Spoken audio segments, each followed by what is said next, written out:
성령님, 좋은 아침입니다. 이 시간 성령님을 초청합니다. 오늘도 내 안에 오셔서 하나님을 기쁘시게 해드릴 것을 소원하게 해주세요. 오늘 말씀을 통해 구체적으로 무엇을 해야 할지를 깨닫게 해주세요.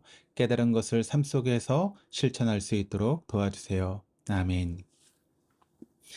오늘 우리가 함께 나누실 하나님 말씀은 마태복음 18장 21절에서 35절까지 말씀입니다. 신앙이란 거룩성, 다른 표현으로 이야기를 하면 차별성이나 독특성을 띠고 있습니다.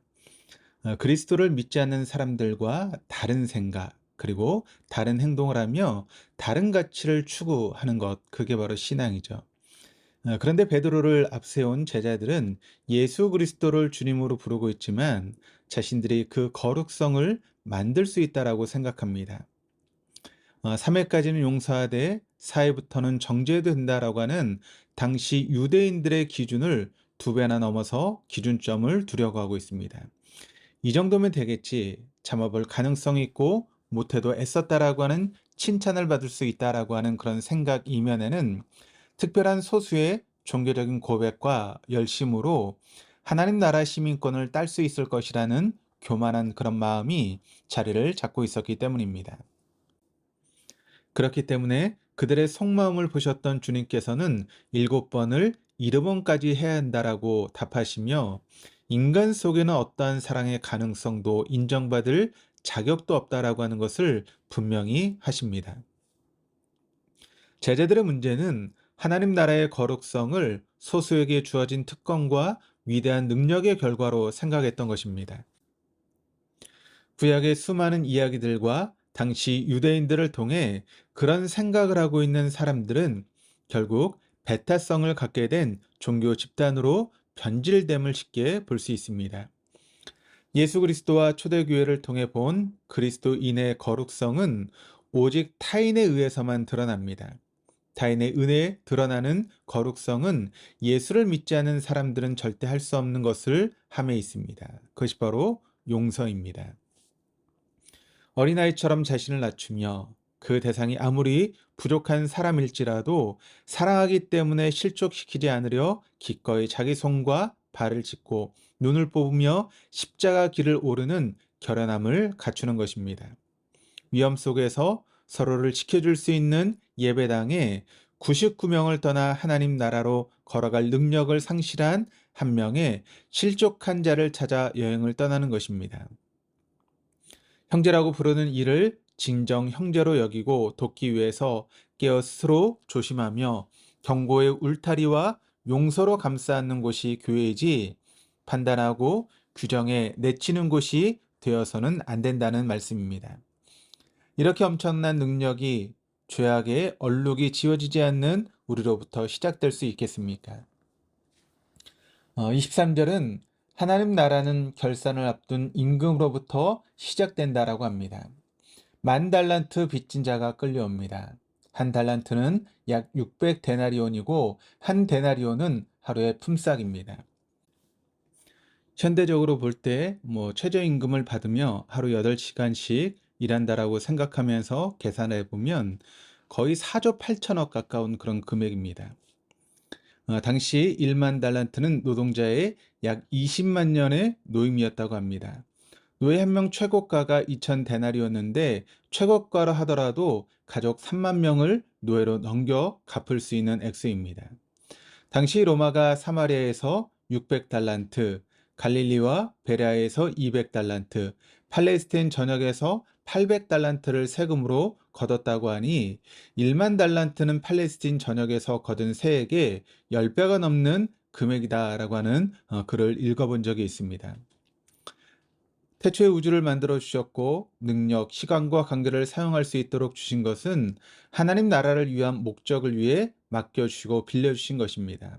언젠가 우리에게는 결산의 때가 다가오고 있음을 기억해야 됩니다. 26절처럼 우리는 갚을 것이 없기에 엎드려 절하며 애원할 뿐입니다. 절하다라고 하는 단어가 프로스케네오라고 하는 단어인데 예배의 자세와 관련이 있습니다. 새벽부터 예배의 자리에 나와 기도하는 우리가 이런 종의 마음이지 않습니까? 그때 주님께서 우리를 불쌍히 여기사 자유를 주시고 탕감해 주셨음에도 이 자리를 나가자마자 동료를 붙들어 빚을 갚으라 소리 지르는 삶은 아니었는지 우리의 삶을 돌아봐야 할 것입니다. 28절에는 붙잡는다 라고 하는 표현 이후에 추가적으로 푸니고 라고 하는 동사가 등장합니다. 숨쉬다 라고 하는 단어인 푸네오의 강세형으로 숨막히게 하다, 질식시키다, 목을 매다 라고 하는 의미가 있는데 마가복음 5장 13절에 더러운 귀신들이 돼지에게로 들어갈 때 2,000마리 정도가 바다를 향해 내달아 숨막혀 죽어가는 지옥과 같은 풍경을 그릴 때 사용했던 단어입니다. 나와 동일한 모습으로 애원하는 그 사람을 옥에 가두는 정죄하고 비난하며 동원할 수 있는 모든 사적 관계와 공적인 태도로 목을 매다는 우리. 하나님 나라의 백성됨이라는 은혜에 의지에 감사로 받아야 될 거룩성을 은혜가 아닌 예배와 기도로 이뤄낸 업적으로 여겼을 때 믿는다는 우리가 세상에서 지옥들을 그릴 수 있다라고 하는 그런 경고의 말씀입니다. 100데나리온은 100일 동안의 생계비, 100일 동안 참은 마음, 100일 동안의 사랑과 노력 등 결코 가볍지 않은 의미입니다.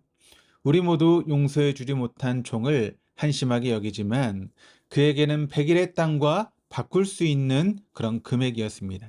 그럼에도 탕감해 줄 수 있는 용서의 은혜를 베풀 수 있다면 그것은 오직 자신에게 베풀어 주셨던 왕의 긍휼하심을 바라보고 있기 때문일 것입니다. 긍휼하다라고 하는 단어는 스플랑크 니조마이라고 하는 단어는 마태복음에서는 5번 사용됩니다. 주님께서는 목자 없는 양과 같이 고상한 우리를 불쌍히 여기셨고 병든 우리를 낫게 하셨습니다. 배고픈 우리를 굶겨 보내지 않으셨으며 맹인 2사람과 같은 우리의 눈을 만지시고 보게 하사 자신을 따르게 하십니다. 그러므로 매일의 시작은 주님의 은혜, 긍휼하심을 집중함으로 시작되어야 합니다.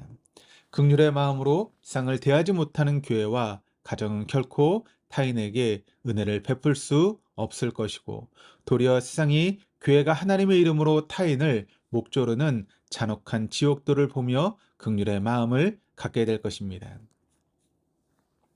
우리는 종입니다. 탕감받긴 했지만 종이라는 표현이 계속되고 있습니다. 종은 소속의 의미를 담고 있습니다.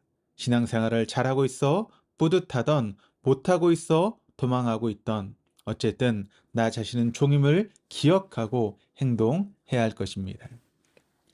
종이 주인을 바라봄을 멈추고 소속감을 잃을 때 되돌릴 수 없는 실수를 하게 됩니다.